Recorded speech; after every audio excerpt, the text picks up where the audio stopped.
So the impact of the cybercrime. Well, like I think I should just start with a story. And the story is going to be related with our customer that is technically in the retail industry. And we do cooperate with many types of customers. So sometimes it is the oil and gas, sometimes it's banking, sometimes it's government, sometimes it's military, sometimes it's basically retail. Yeah. So for us, it doesn't really matter because everybody's got its specific security posture. Like for example, right now, big part of my team is engaged in the refinery because we are doing the IoT, OT pen tests. So very specific thing right now because there are different country regulations that require that. So we do deal with cybersecurity from that angle too. So anyway, it's a retail customer, and that retail customer has been just simply attacked. And there is a problem because from approximately 3,000 workstations equals 3,000 stores that are placed worldwide, there is actually something, for now it's something, that is communicating over the network. And this is the moment where, they contacted us, and I was the one that was handling the incident, so I can tell you from the first hand how that actually worked. And eventually, my job is to analyze what's going on.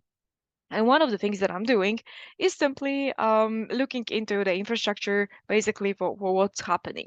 But the first things first, when I'm connecting to the call, there is actually 40 people on the other side waiting for that call to happen because there is an incident. I am coming, and they literally ask me what to do, which honestly, it feels ironically funny because it's 40 people over there. They're supposed to know, but they don't.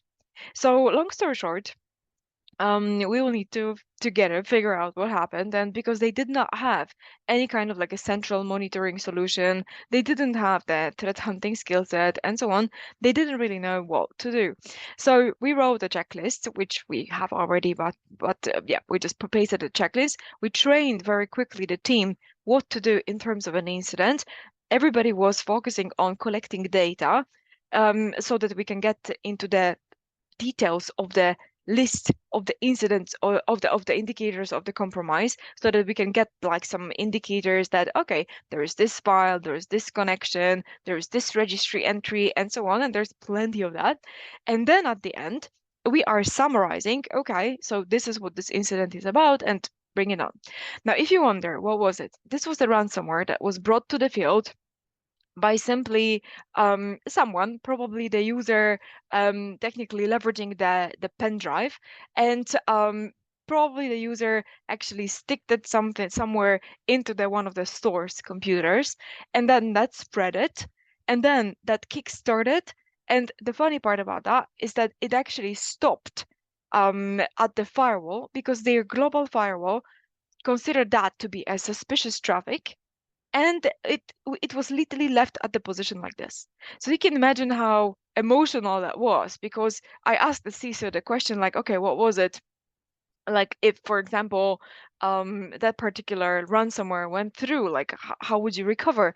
And he said, we won't. Like the company would be completely smashed, and everybody will need to travel to the stores. Maybe they will need to use some local IT support and so on. But that would mean that they wouldn't have a remote possibility to recover these computers, because eventually that will be all encrypted. Yeah. So it was a bit like kind of a lucky situation for them. But at the same time, the way of how we were collecting information over there was just like not good. And let me just be honest with you about that. Like, totally, this is something that we see in vast majority of the organization. The good news, of course, is that there's always something that you are able to find that's going to build you some kind of an image about what happened. But the bad news is that we do not have a possibility to contain the incident fully if we don't know what's going on. And if we do not have that knowledge that allows you just simply to be resilient.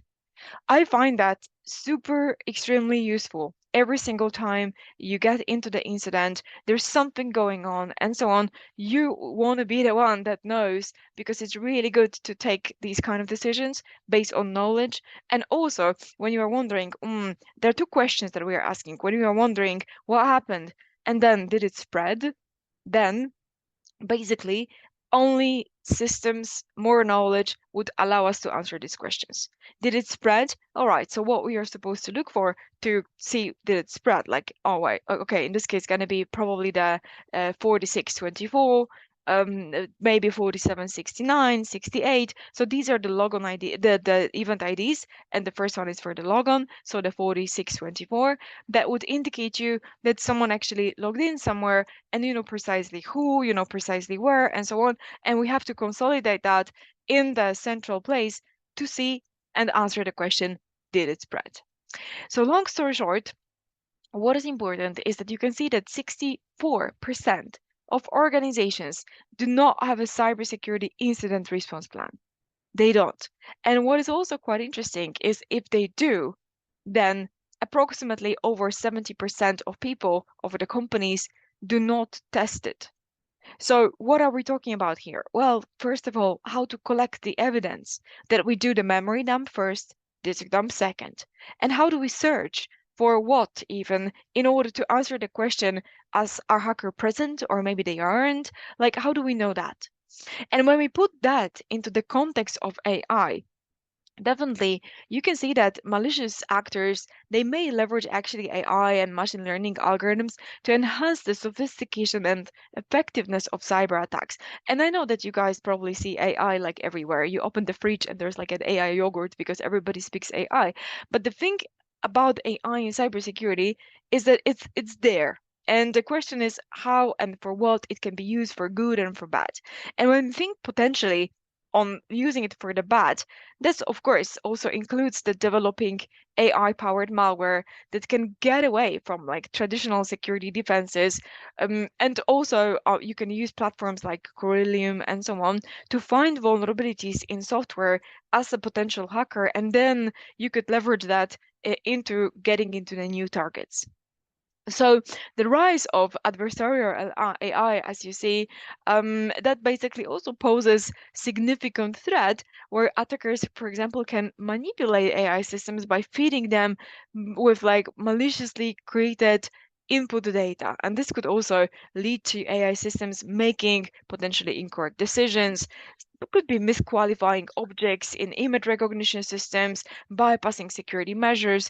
But then there's also the case of the deepfakes, which I would love to touch base on for a second, and also the AI enabling or AI enabled social engineering, which means that there's like different chatbots, ChatGPT for the phishing, conversational agents that can be technically utilized by hackers to like conduct even more sophisticated social engineering attacks with the local dialect, with the local language, and so on. Yeah, so that's the case.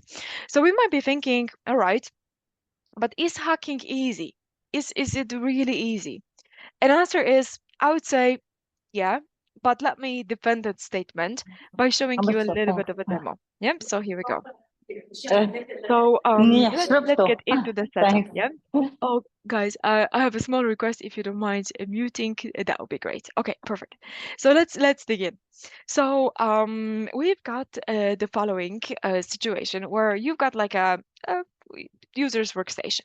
Yeah, and you can see that here we can do the who am I all, and you can see that for this we are just here member of building administrators. All right.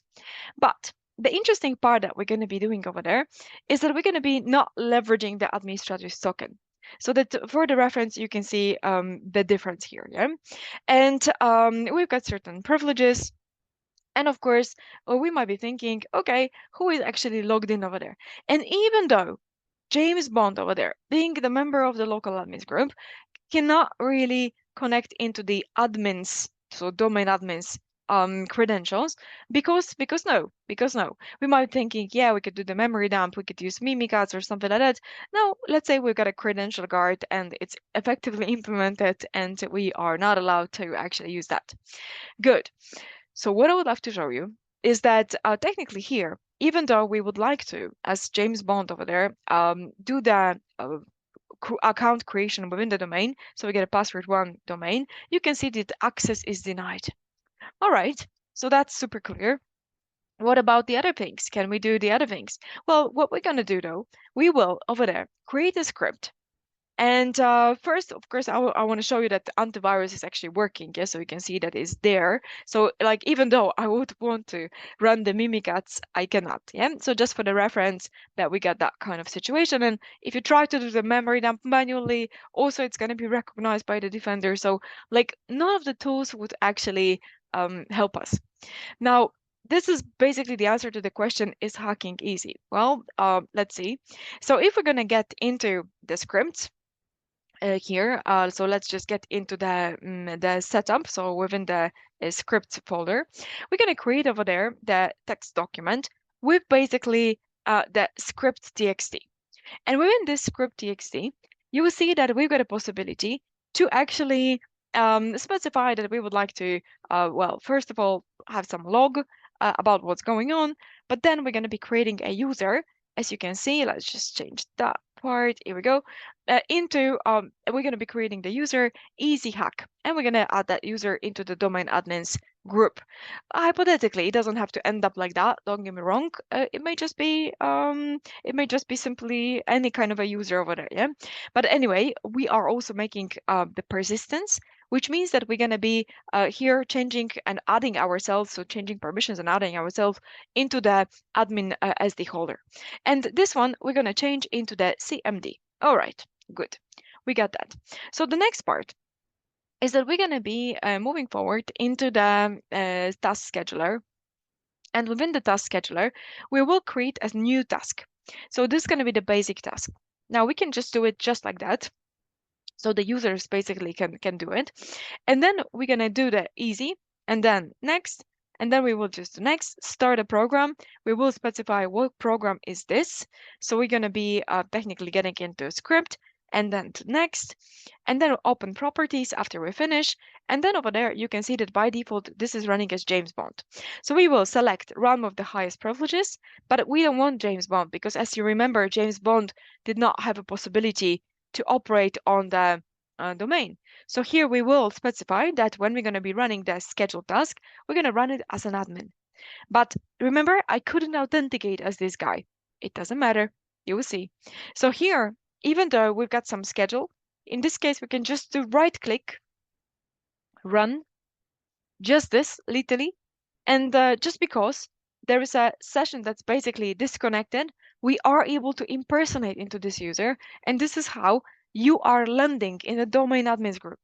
So we can check, of course, so that you guys can see.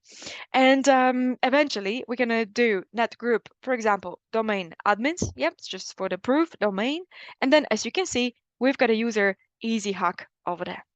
So if you're wondering, is hacking easy? Well, as you can see, answer is in most of the cases it is, because unfortunately, we've got a possibility to even create a scheduled task. And why that worked? Because there was an administrator that once logged in into this workstation, and even though the session is disconnected, it doesn't matter because you can actually impersonate into that guy. So when we do pen tests, and I do pen tests for like the past 20 years, and I still do, even though I've got a business role within the company, it's that kind of a things. And we might have the best security solutions, but if we do not follow the good practices and if we do not know how potentially attacks could escalate, that's what we are talking about. All right, guys, so let's move forward. What I've got for you, it's 6 priorities to have your infrastructure prepared for the battle. And since we are talking about AI in cybersecurity, and also we are thinking like how this could be possibly impacting our organization, I would love to present you the first soft thing, and then we're going to go to the technical thing. But I cannot resist to actually show you this because this is quite an important factor. Now, we already know that ChatGPT, of course, is getting better, and that could be used for the different security awareness social campaigns. Now, having that in mind, we can see that we've got the 135% increase in the novel social engineering attacks corresponding, of course, with the widespread of the ChatGPT. Not a surprise. Now, the question is, how can we leverage ChatGPT? And how can we potentially leverage AI to make sure that this attack will be like, well done? Well, let me show you a bit of a scenario. Let's start with one of my favorite attacks, which is actually the caller ID spoofing. And this, by the way, don't try it at home. Don't try it, because it is in most of the countries considered to be an illegal activity. And in fact, this demo I've got recorded, and I've got it. We recorded that in when we were in US, because in US it is actually not considered illegal. So let's give it a try. And you're gonna see here Mike, and of course I will explain what's going on. Let's say that the phone on the right, it's yours. And let's say that for now, the phone on the left, it's your let's say honey. Yeah, so your wife, husband, girlfriend, boyfriend. Yeah, so that's basically someone that you know calling you. And because you have that person in the contact book, it's gonna be recognized. Yeah, so let's give it a try. So someone, yeah, so for example, your honey, let's call it honey, is calling you, and you have that person in the contacts book. So here we go. You're gonna see that there's actually that number recognized, and in my case, it's recognized as Mr. Chunky. So you can see that here, and we're gonna get into the attack right now. There is an application, Three-Way IO, and this is a shady app, so in general, like, don't try it, but enjoy. So we've got over there the possibility to parameterize the phone call. And in order to be able to do it, here we're going to get into the spoof call. And then within the spoof call, we will specify that we are calling, for example, this number. So who are you calling? So someone, an attacker, it could be an attacker, is calling you. It's going to be your number. And then what number should be displayed?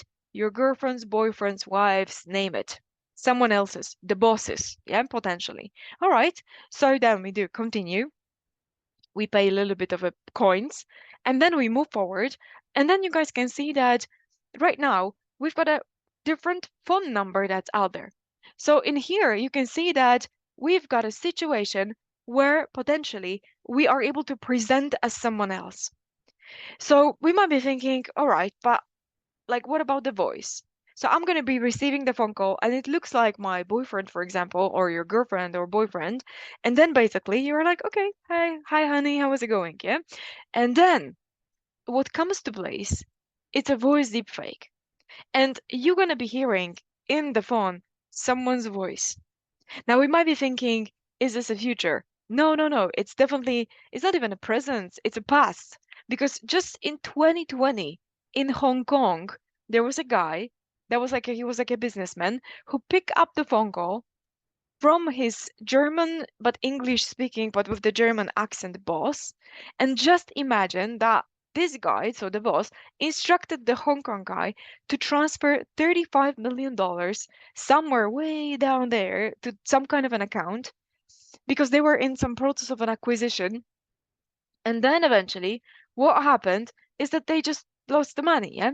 And they made it public so that everybody could learn from it because it is totally an experience that we want to know about, and thanks to them we know the story.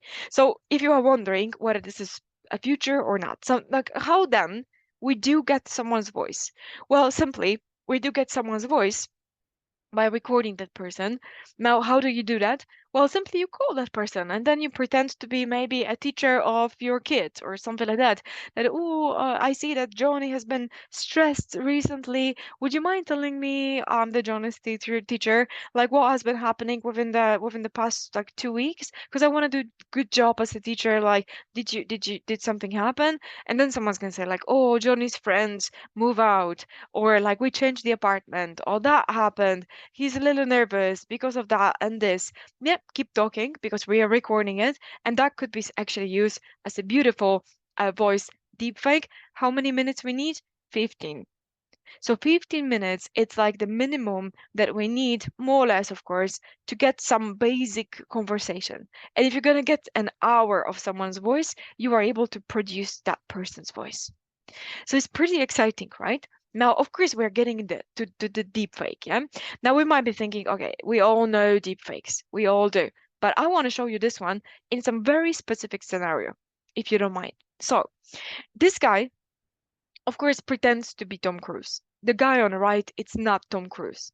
Now, it looks perfect. We don't know, though, how many wrinkles Tom Cruise has, probably none. But anyway, let's see.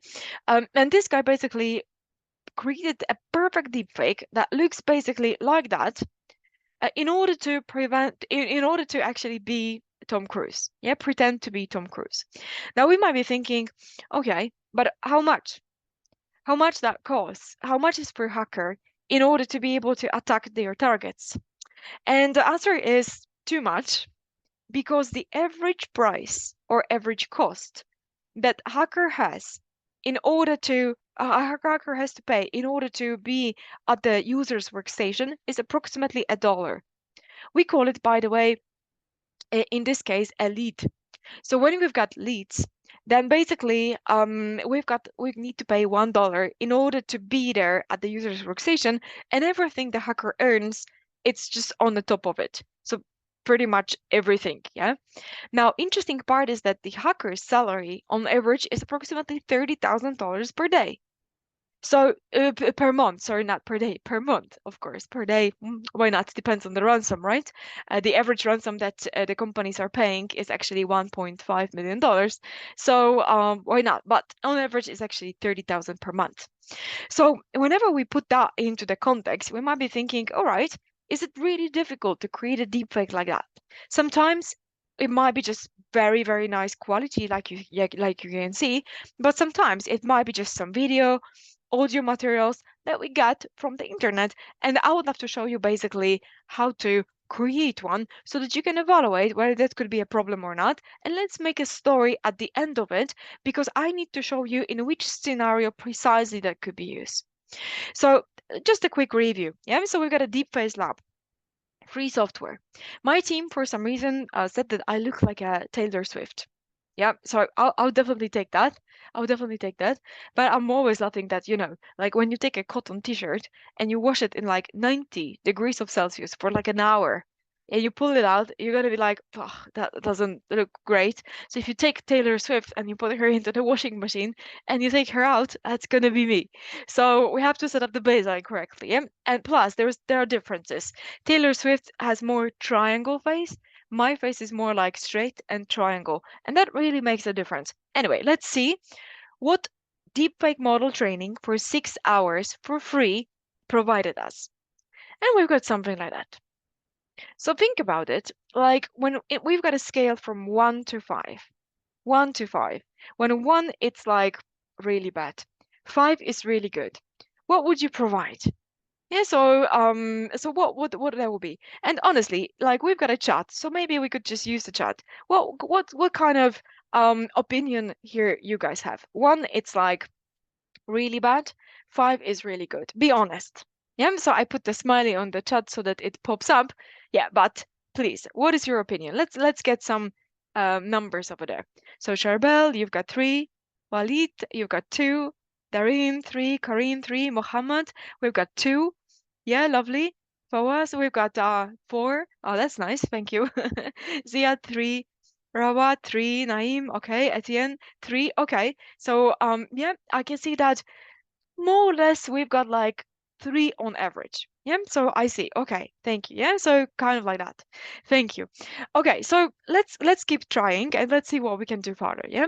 So we've got Deepfakes Web, $20 1 hour generation, and this is the result.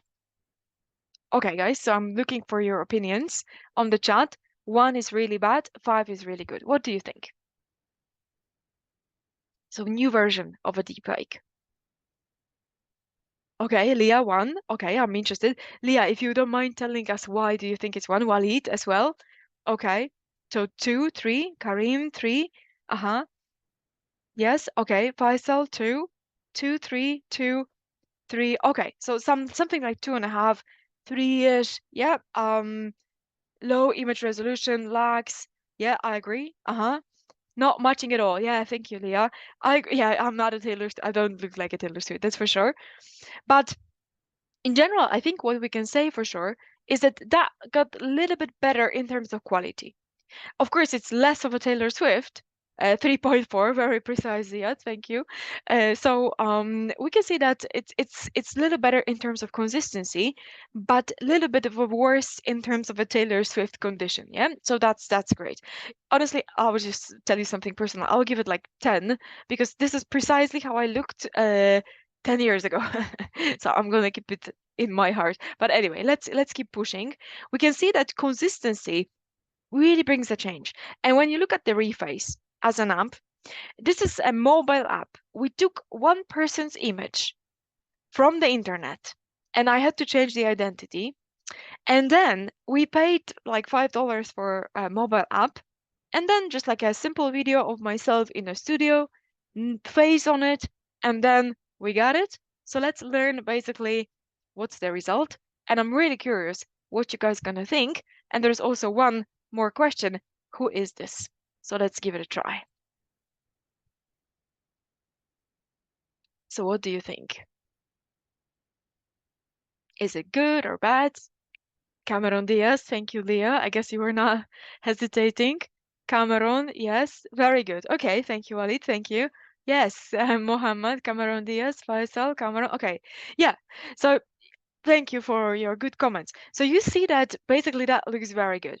Now, this is, by the way, what we call a cheap fake because we don't really have to spend much money on it. Yeah, $5 for an app, just a video, random picture of a Cameron Diaz from the internet. It wasn't even great. It was like just from the site, and that's it. And at the end, we end up with something like that, less than 60 seconds. Now, you know where the scenario actually comes here to place?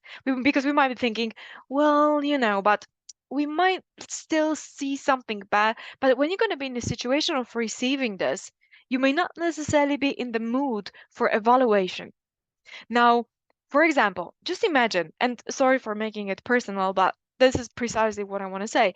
Like, just imagine if your kid, because most of the kids, they do have like mobile devices already, yeah, will receive that kind of a deepfake from potentially you, but not really you, but with your face, saying something like, "Hey, honey, I hope that you are enjoying your time at home.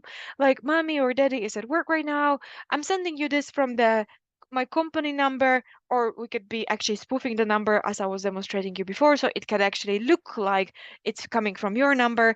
But let's say it could be both of the options. So I'm sending you this from the like a company number. So mommy, that is gonna be at home at 4 p.m., but at 3 p.m.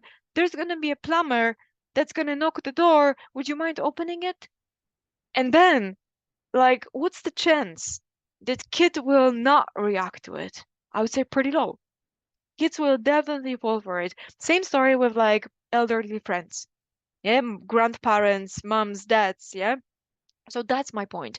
So it's really your role in cybersecurity to make sure that you're going to explain at home that these kind of things may happen and they might be actually bringing the threat.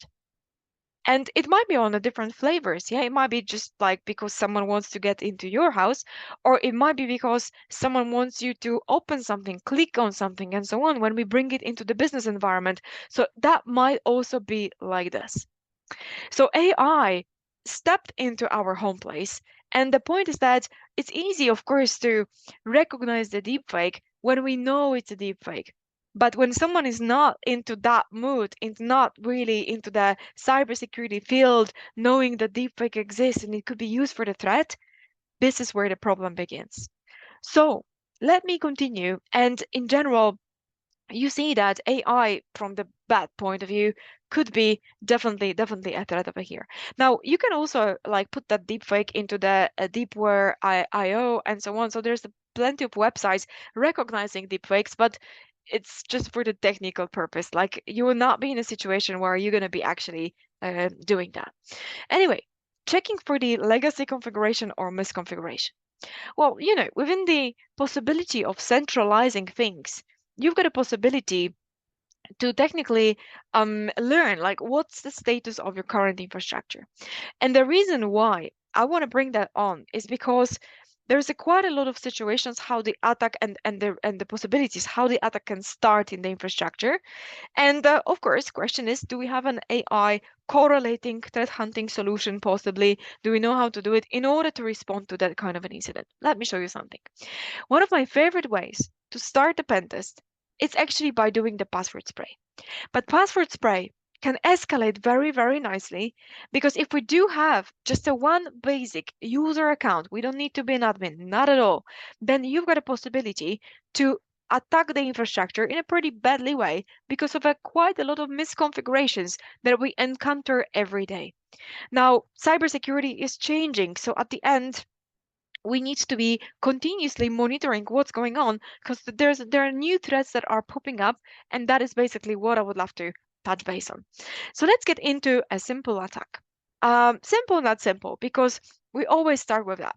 So let's just do cut users txt, and then basically we can get into the viewing the users. You can see that I got that list of users, and eventually, there's a James Bond, admin, administrator, Kelly Sanchez, and a couple of other Jeremy Brooks and a couple of other guys. We're going to be using CrackMap exe. CrackMap exec on the SMB, leveraging the SMB over there. We could be using as well, by the way, the RDP, which is also pretty good, but we're going to be using the CrackMap exec. It's always difficult to say it. And then we're going to use some sample password basically from the user. And then we're going to do continue on success. Now, when there is a company name, 2024, month, the year, or depending how often the password is changed, let's say it has been changed a year ago, for example, yeah, then we can see that we've got over there the James Bond and the Jeremy Brooks that have that kind of a password. Now, honestly, one user, it's enough. And one user, it's enough to do the attack that we call Kerber roasting. We could just check like some other password over there, password one or something like that. But just remember that in order to do it ethically, we need to, during the pen test, we need to run it like 1 or 2 or maybe max 3 times because we don't want to lock people out. Yeah, so here we go. So the next part of it, it's going to be to leverage that data in order to perform the Kerber roasting attack. So we get a LDAP search, and we're going to be looking here for the service principal names that we got in order to, of course, provide us a little bit more details about which of the service principal names we got. Now, service principal name, it is basically the, let's call it in short, the authentication point for the Kerbers.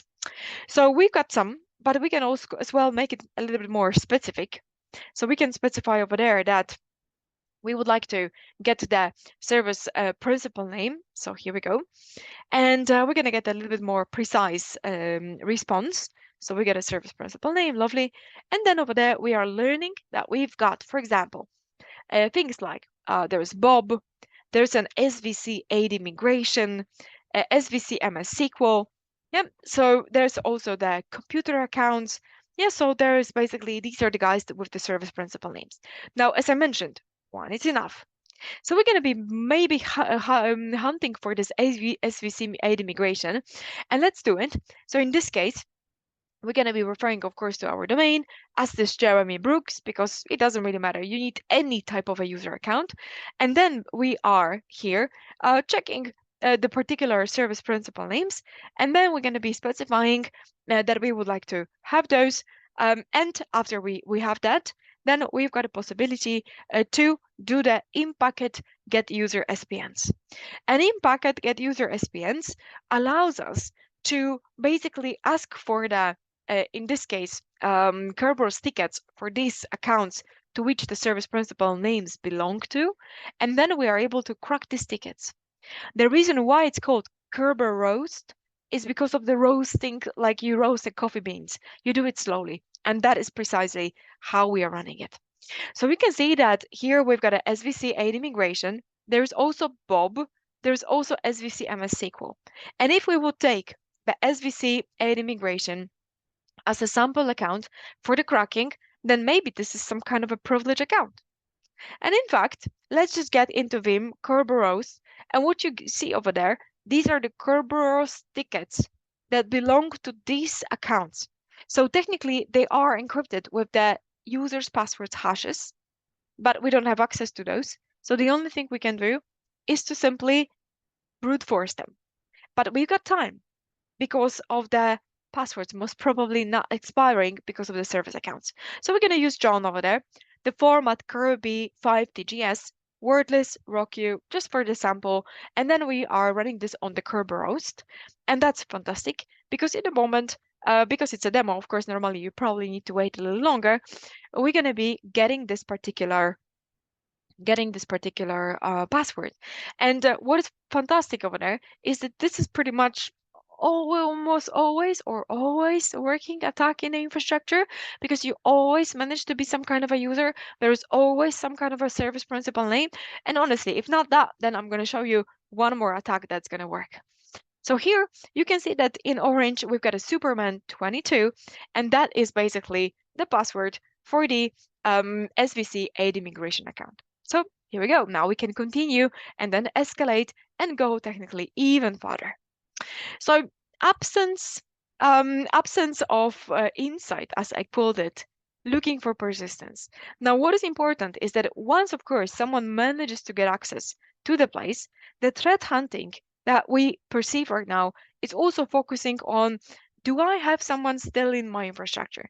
Do you know that the average time from the beginning of the attack to finding the attacker and containing the incident, it is actually 277 days right now. And the average time the hacker is present in the infrastructure before being discovered, it is approximately 200 days. So just imagine someone living in your house in the basement that you don't often go to. And one day you go to the basement and then you see the guy. Hey, yeah, so that is precisely what we are talking about. When we think about the number, it's just like, okay, that's a lot. But for real, it's actually quite a serious stuff, because this person living in the infrastructure is capable to pull out massive amount of data, not to mention, of course, at the end, hitting you possibly with some ransomware. So that persistence, it's important. So persistence can be, for example, through misconfiguration, but persistence might be as well through the malware techniques. So simply outrunning capabilities. Now, what is important for now is whenever we are looking for these kind of things, whenever we are looking for something that is potentially outrunning, then what is important is that you know technically where to look for. And the reason why I'm saying this is because whenever we are relying on a lot of tools, like for example, outruns, yeah, I'm not saying is bad, but what I'm saying is that it is actually pretty important to make sure that you're gonna be in this case leveraging the tool correctly. And the reason why I'm saying this is because Outruns has also some types of glitches, and then just because of that, you will not be able to find plenty of things. So when we're going to be moving forward, what I would love to show you, it is basically a demo where we're going to be getting into the situation where I would love to, of course, show you how Outruns potentially could be not showing you things. FRST, just a couple of comments. It's also very helpful. This is the Firebar Recovery Scan tool. It is actually the tool that is written by the Bleeping Computer forum guys, and at the end we've got a possibility to look for persistence with the FRST. It's also pretty comprehensive tools. But Outruns is probably one of the most classic ones. Yeah, so let's give it a try, and let's see basically what we got over here. Yeah, so here we go. So I am right now logging into my machine. So I'm gonna show you this one in a moment. And then we're going to get into the outruns. One more thing to mention, also in Sysmon, which is free, you've got lots of capabilities, lots of possibilities to monitor, for example, the injections of the DLLs, or technically opening of the process. So process access when someone is trying to make a memory dump, for example, of the LSAS and so on. So there's plenty of things like that. Okay, so we've got a machine, and you can see that there's a couple of things that started right now automatically. And the question is, why and how? Well, have a look. Within the outruns, we've got quite a lot of things running. And I'm going to just start like most of the people start by hiding Microsoft locations. Now, this is basically a mistake, and I want to show you why. So have a look. We've got over there in this area, Notepad2 and RunDLL. RunDLL is also a typical way of running malware. So here we go. But then we can get into more details. You can see that RunDLL, Windows, Malware Client DLL, Run Client. All right, but this is Microsoft entry, but it's still shown over there. Why it's like that? Well, because it's a very specific entry type. So that's why it's an exception. So even though you hide these entries, it's still shown, but I want to show you more. If you're going to unselect hide Microsoft entries, here you've got Windows entries, and we still got these two entries. Now, Windows entries do present everything that is shipped with Windows. It's a lot of things. Nobody really gets into that area because they would think that, oh, it's everything Windows. Nothing more wrong than that. Have a look. I'm unhiding Windows entries. Now I have two more entries here. One, Notepad, which isn't anything bad about that. And then the second one, I've got shell, and that particular shell is the one that is considered to be a Windows entry. But the funny part about that is that this is, by the way how you are able to run malware. And the reason why I'm saying this is because you can see that in here, there is actually a situation where we've got, let me enlarge it, an entry that's like a system32, rounddll32, shell32, and then shell exec. So you've got an export over there, and this is not seen. So if someone uses autoruns, it's not a bad tool. We just need to know it's inconvenient. Yeah. So here we go. But it's of course an amazing tool. So just be careful when you are using it, because sometimes we might believe that things are right, but they won't be. And one more thing, honestly, this user part. When you run things as an admin, it's never that you are basically showing things like everything, like for all of the users. You always see it from the certain user perspective. Even you run it as a system, you will only see system's profile. You will not see administrator's profile. So just for the reference, you have to go like one by one in order to get the good research. Okay, guys, so we got that. Now, moving forward, and then we are almost done. Lack of threat hunting skills. And for that purpose, what I would love to show you, it's the DFS scores. And the DFS scores, it's an attack that is starting as a regular user. So let's give it a try. Now, what's the purpose over there for the attack? DFS scores, and particularly a script, it is an attack that's based on the Petit Potam exploit, but instead of using the MSEFS RPC by the solution, it uses actually the MSDFS NM. And here we are looking for the issuing CA, because if you've got the PKI implementation, and if you have a website from which you can request a certificate from, then it's most probably misconfigured. And it's misconfigured in a way that it allows people to become domain admins. So here we are signing into the site. So we got a James Bond, just to show you that we've got a classic certificate requesting website, just to provide you the context so that everybody knows what we are talking about. That's this website. And then, even though the spooler service is disabled, RPC filters that are set up to prevent Petit Potam, the file server VSS agent service isn't really installed, then still the MSCFS NM is still there working. And here you can get, first of all, connection to Kali. Here we go, we're gonna specify and authenticate. And over there, we're gonna get into the DFS scores script. So we got that. And Python 3 DFS scores, as you see, James Bond, for example, with the password that we got from the password spray. So that's one thing. And then the second thing, yeah, so that this is the second connection. Then we are putting ourselves here, then sudo su, and then password is secure. And then basically we get into the one by one, side by side consoles, where on the right side we're going to run a relay.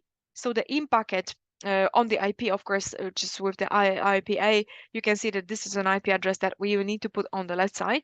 Yeah, so this is just one more check over there. But besides that, we're good to go. And 10.1.1.1, this is a domain controller. Yeah. So here we go. And this is the Kali. Yeah, this is the Kali's IP, just for the reference. All right. So here, in packet NTLM relay X, debug, SMB2 support, target, we're gonna specify that website that we know, and then ADCS, so the certificate services, template, Kerberos authentication. And then, just because we do have over there NTLM authentication to the website, and we've got basically over there the not required extended protection, then we are able to leverage the website and the IS, so the authentication type that is on, in order to perform this attack. And have a look. Now This is the only console that matters. We're getting a certificate over there. Then we got the certificate. And this is, by the way, a certificate of the domain controller. So right now, we are totally rocking because we can take that certificate of the domain controller. It is in, as you can see, base 64, but that is completely fine because we can change the input to base 64, and then we will be able to attack the domain controller just like that. So anyway, let's continue. You will see that. So within the notepad, we're going to put the full thing over there. Here we go, assert, and then save, and then we got this. And then, long story short, this is our base 64. Let's just keep it, of course, over there. We're going to be using it later, where we're going to be changing the input type to the base 64. All right, so we are done with this, but not yet, because you need to see that it's actually working. Yeah, so you need to see the result of this attack. And just a reminder, we did this as a regular user. So bring it on. But now, of course, we can actually leverage that particular, on the hacker's machine, for example, leverage this particular base 64 part. So here we go. And then we're going to be leveraging for this one Kakao. Yeah, so we got a tools, Kakao, x64, and Kakao.exe. And over there, we will specify the input to be base 64. Yeah, so this is like a last step. So then we do technically over there the base 64, and then input, and then we will specify on, and then we got it. Yeah, so then we're gonna take that base 64 from here. So let's just take that. Here we go. And then we're gonna do the TGT ask, and then we do user. Well, we can specify the DC $1 because that's the domain controller. Then domain, and it's gonna be the raccoons .pl. And then we're going to get into the PTT and then the PFX, and then we will specify that guy. So let's just copy that. It's a lot of text, but it doesn't really matter because it's going to take it as an input and then enter. And then we're waiting for a second.